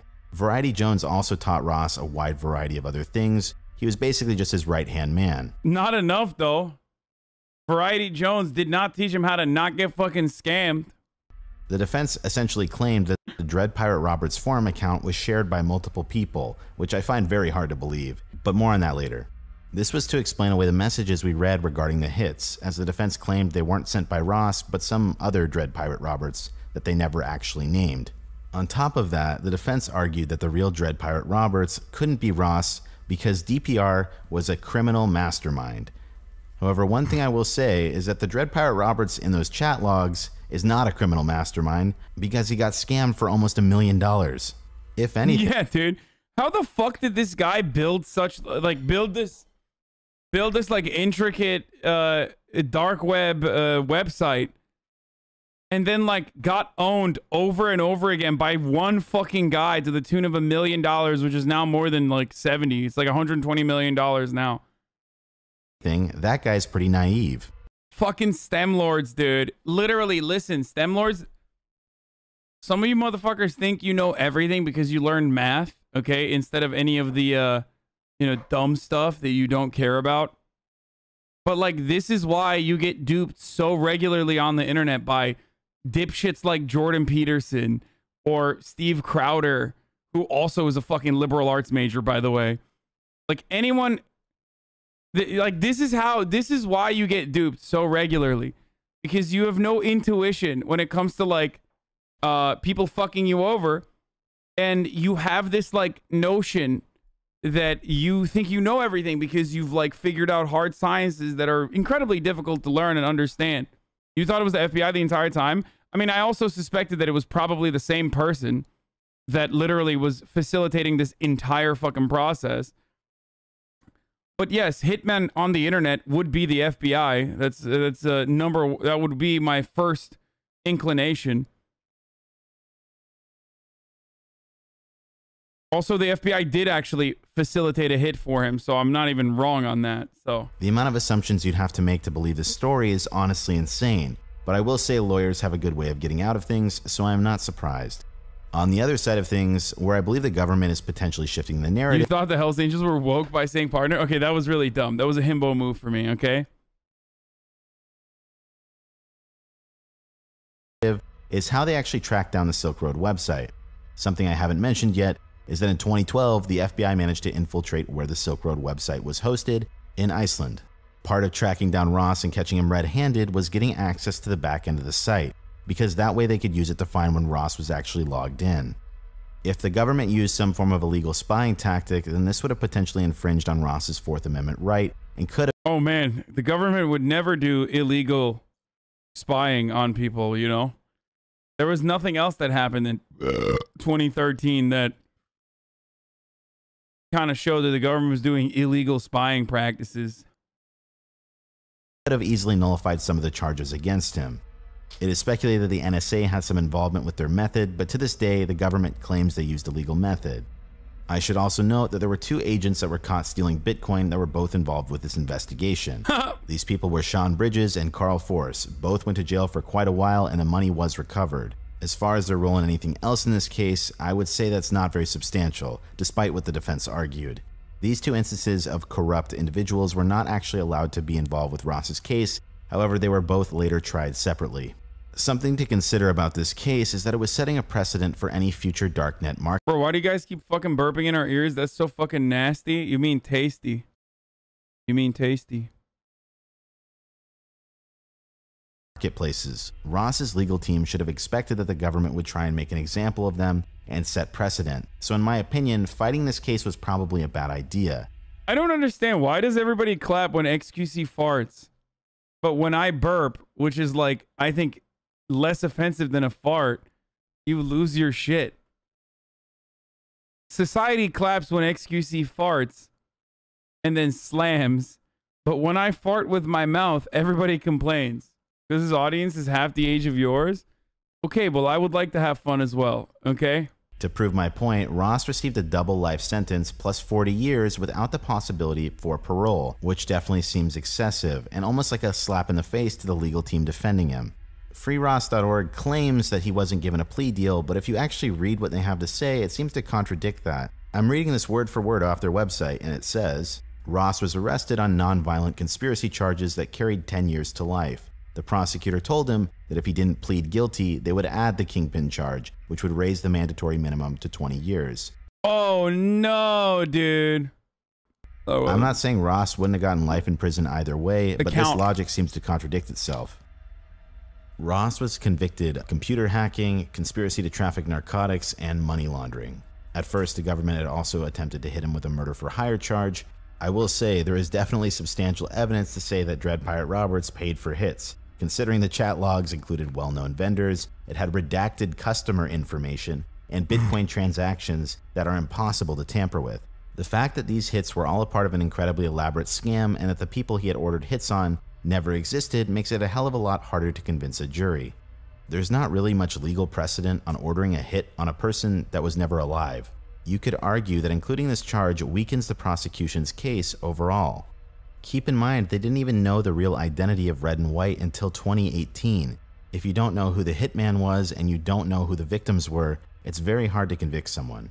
If you take a look at how punishments are weighed, particularly in the charge of conspiracy to traffic narcotics, it is, to a certain extent, based on the quantity of substances moved, and seeing as Ross's site moved $1.2 billion worth of substance, this charge alone was enough to put him away for a very long time. It definitely seems like they never needed the murder for hire charges to begin with, and the fact that they included them does seem like they could have used it to smear him in the media and push this court case through quickly, I will say. So all in all, let me summarize. Do I think Ross got a perfectly fair trial? No. Do I think Ross got an over-the-top punishment? Yes.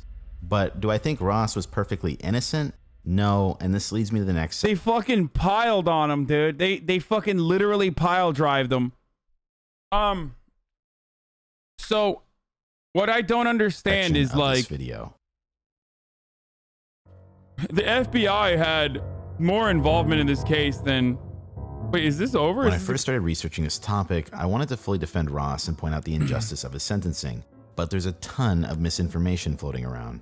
I initially heard about this from the Deep Web documentary and the free... I'm sorry, boys, but if you think you're ordering hits on 3 fucking separate people, then, like, thank God you got intercepted and didn't actually, like, talk to a real hitman. Like, it's a conspiracy to fucking murder, you know what I mean? Like, you deserve to go to jail for that. Just like Dalia Dippolito deserved to go to jail for that as well. It's not even 3 in the last time, but it's like, what is it, 6 total? Ross.org side of things, but the more I looked into this topic, the more I realized that this organization is in straight up denial of what Ross actually did. I mean, he literally was just ordering hits like fucking ordering chips, dude. That Ross, that he saw this through, that he was responsible for more than kind of the creation of Silk Road. Correct. Not for a minute. They say they've traced lots of money back to Ross. What do you think Ross's role was? I have no idea. I'd like to see the evidence. Bought and sold. I mean, what do you think should be a punishment for him, if any? We would like to see Ross acquitted on all charges. To clarify, I personally don't have much... Oh, fuck, dude. I mean, look, that's the parents. You know what I mean? Like, it's a little bit of a... That's a little over the top there, you know? We would like to see our son, who ordered 6 fucking hits off the internet, to be acquitted of all charges. That's crazy. Much of a problem with Ross creating something like the Silk Road. Just because the Silk Road went down, it will never stop other marketplaces from popping up and doing the exact same thing until some laws change. If there's something we've learned from Prohibition, supply will always meet demand. Where I personally draw the line with all of this, however, is when Dread Pirate Roberts attempted violence. In Ross's mind, the people he was ordering hits on were absolutely real people, and when he received those photos to confirm what he had done from Red and White, he still continued to do it.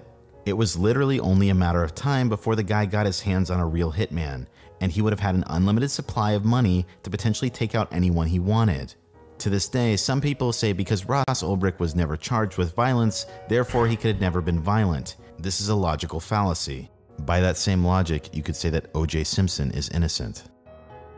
Ever since this trial, Ross's parents have been campaigning for him to be released from prison, and I honestly think they are right to do so. But where I have a problem is when you mislead people to further your agenda. It's a hell of a lot harder to convince people to sign a petition if the person you're advocating for was potentially violent. So let's go through some of FreeRoss.org's claims. Damn, this guy was like, I wanted to do a report on how much this guy was innocent, and then he literally turned around and let you know that it's top of the hour, so there's a 60-second ad break. That's crazy that he is literally doing that right now. I literally forgot what I was going to say. I wasn't actually going to do a segue. There was something else I was going to say. Oh, he was going to defend him, and then instead turned around and did a 1-hour dissertation on why he's like super guilty. A perfect example I'd like to start with comes from the common misconception page of the FreeRoss.org website. Here they claim that Ross Ulbricht didn't create the Silk Road for financial gain. This is honestly laughable because it takes 2 seconds to realize that's not true. Prior to creating the Silk Road, Ross had multiple business attempts that completely failed. Ross had also applied for multiple citizenships prior to getting caught. If you're applying for a citizenship in the Dominican Republic, you're probably trying to launder money out of the country. On top of that, if you look through his Altoid account post history, the guy's obsessed with money, and he even says how he's not a millionaire yet. Nobody starts a dark net marketplace just for the sport of it. On freeross.org, they claim that the purpose of the site was not to sell illegal substances, but to be a free market economic experiment where people could basically buy whatever they want. But then they go on to have a list of rules of items that they're not allowed to sell. They claim that some of the reason of these rules is so that other people wouldn't harm or defraud others. But if that were true, why did Ross Ulbricht buy 9 fake IDs off of his own website? These are just a couple of examples of easy bits to disprove, but I'd like to focus on something much more substantial, and it's the FreeRoss.org's claim that there was multiple Dread Pirate Roberts on the same forum account. In this situation, I'd like to go through their supposed evidence and show how it can pretty much be disproven. The first piece of evidence that the organization claims for literally all he needed to do, I mean, this is hindsight, which is 2020, obviously, but literally all he needed to do was like hold on to his Bitcoin and he would have been fucking fine. You know what I mean? Like, he would have been a billionaire if he held on to his Bitcoin, dude. And by that point, he would have been a multi-billionaire because he probably would have had significantly more Bitcoin off of just like maintaining Silk Road. When I think about it, like, if he simply didn't try to do murders, I mean, he definitely got cucked for sure. But like, why is he so horny to fucking do murders on people? If he didn't respond to DMs, he'd be a billionaire. Yeah, I mean, literally multi-billionaire. They would have taken down Silk Road regardless, but I think it would have been harder to seize his assets. The existence of multiple Dread Pirate Roberts comes from the fact that Ross couldn't have created the website by himself. This is true, but doesn't prove the point the court was looking for. Ross hired people to work for him, and his staff was on payroll. All of them had their own separate forum account. Ross knew none of his admin. I bet those motherfuckers are billionaires now, or 100 millionaires. So it makes absolutely no sense that Ross would share the same account at any given point in time. Ross was a bright guy, and he also asked multiple questions under the handle Frosty when it came to initially setting up the site. Regardless, that's like one of those moderators is the guy with the fucking Bitcoin wallet that he doesn't have access to anymore. You know what I mean? That has like $1 gazillion in it. And he's just like, I can't access it. I forgot my fucking password. This doesn't support the claim that there were multiple Dread Pirate Roberts acting under one forum account over a different period of time. The next piece of evidence that they list is that Ross told his friend that he sold the website in 2011. I believe this to be true, but if you take a look at the court documents and see the context, then you'll see how this is actually the twisting of the truth. It appears that Ross's friend told someone a little bit too much about Ross's involvement with the Silk Road. That person later commented on his Facebook wall, and Ross's friend was concerned and urged him to shut down the site. As a result, I believe Ross consoled his friend by saying, "I can't because I already sold it to someone." I believe this was to get his friend to stop worrying about him. There's absolutely no physical evidence to suggest a transaction involving the site. If this were true, Ross wouldn't have continued to operate the site up until 2013. And it would have been as simple as providing a Bitcoin transaction to prove the sale went through. There's absolutely no other way that this guy could have accepted payment other than Bitcoin. Here it makes absolutely no sense that Ross would have to rely on his friend's testimony instead of just providing evidence. Moving on, the next piece of evidence from this website states that someone logged into the Dread Pirate Roberts forum account after Ross was taken into custody. Once again, this is twisting the truth. By the time Ross was arrested, the feds had access to the back end of the website and the investigation was still ongoing. The fact that we have access to those messages we read over time shows that the FBI directly had access to Ross's account as well. There is no doubt in my mind that the person who logged into Ross's account after he was in custody was a federal agent. Once again, it makes absolutely no sense that Ross would ever share an account. Next up, in terms of their false evidence, is the claim that Dread Pirate Roberts failed a digital handshake. A handshake or a digital handshake is a set question to make sure you're talking with a real person on the other end of the computer. Basically, if I told you beforehand that you could identify me by asking a question like, "How sociable are you?" and I told you the correct answer was "barely," you could then ask me that question in a public chat room to figure out if I was the real person behind the computer. So in this instance, freeross.org claims that one of the admins failed a handshake in a chat room prior to Ross getting arrested. If you take 2 seconds to read through the full reference they've provided, he later completed the handshake on another personal question that only DPR would have known. Even though this isn't really evidence to prove that someone else is behind the computer, this was the Pigeon chat room, not the place where DPR ordered the hits on the forum account. Alright, now let's move on to the claim that Mark Karpeles was Dread Pirate Roberts. This is the smartest piece of false evidence for this entire case. If you don't know who Mark Karpeles is, he's basically a supervillain in the cryptocurrency community. freeross.org claims that the real Dread Pirate Roberts was Mark Karpeles and references multiple emails from the special agent working on this investigation. Long story short, Mark Karpeles was the first target of this investigation and was the first suspect. Because they hadn't found the Altoid lead yet, he was the best person that they could go with. Mark Karpeles owned the Bitcoin exchange Mt. Gox, and at the time, it would make the most financial sense that he would be running the Silk Road. The special agent working on this case ended up getting a search warrant for his email addresses. Long story short, they searched through his email and they didn't find anything tying him to the Silk Road, but they did find him guilty on charge of 1960. Charge 1960 is running an unlicensed money business. It appears that Mark Karpeles worked out some kind of deal where he would aid in the investigation of the Silk Road in exchange to be released on the charge of 1960. Wait, really? To save you from reading through hundreds. I didn't know that that was illegal, like what he was doing. I guess, what do you just get it licensed now? How the fuck does that work? Big no-no? Yeah, you have to register now. I mean, did you have to register back then? Because whenever shit like this happens, I feel like the problem there wasn't necessarily that he was doing something bad or illegal. The problem was that he just wasn't rich enough to pay off the right people. You know what I mean? And like get the proper licensing for hundreds doing and that. hundreds of pages of legal documents. Long story short, there's no physical evidence tying Mark Karpeles to the Silk Road. Now, you might be wondering why I went through all this trouble to cover all of these seemingly false claims, even though I agree Ross didn't get a fair trial. In my opinion, a path to redemption starts with you actually admitting you did something wrong, and I don't see that happening here. To me, it's obvious that Ross's mom in this organization is just trying to do and say anything to get her son freed, but I can't help but feel like she's accepting donations based on people not knowing the full story. If you look at their homepage, you'll see just how much support this cause has gotten on the basis of seemingly deceiving the public. I don't think all of these politicians and such would have endorsed her had they known the full story, let alone all the people that pledged monthly. What this organization is doing is playing the political game. At this point, it's not even about the facts anymore. It's just about trying to influence people and... Motherfucking Gary Johnson, baby. Of course. ...win power to get Ross pardoned. Only lost New Hampshire by a few thousand votes. I think 3,000 or 4,000 votes, if I'm not mistaken. And if Trump will win New Hampshire, New Hampshire is so weird, dude. Pardons Ross Ulbricht, it's very likely that a lot of us single-issue voters here in New Hampshire will vote for Trump, who wouldn't otherwise. So I think that Trump could win New Hampshire by pardoning Ross Ulbricht, and he could piss off a lot of his enemies like. I can see a wide variety of arguments being made for any outcome of this case. Some people might think he deserves his life sentence for ordering hits on people. Some people might think he's not. The worst part about what that guy is saying is that he's not wrong, dude. Also, why are we in Istanbul now? Or is this Istanbul? It looks like Istanbul. What?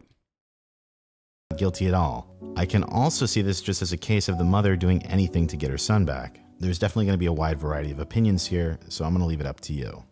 This is Barely Sociable. Have a good night. Oh, because it's a Silk Road.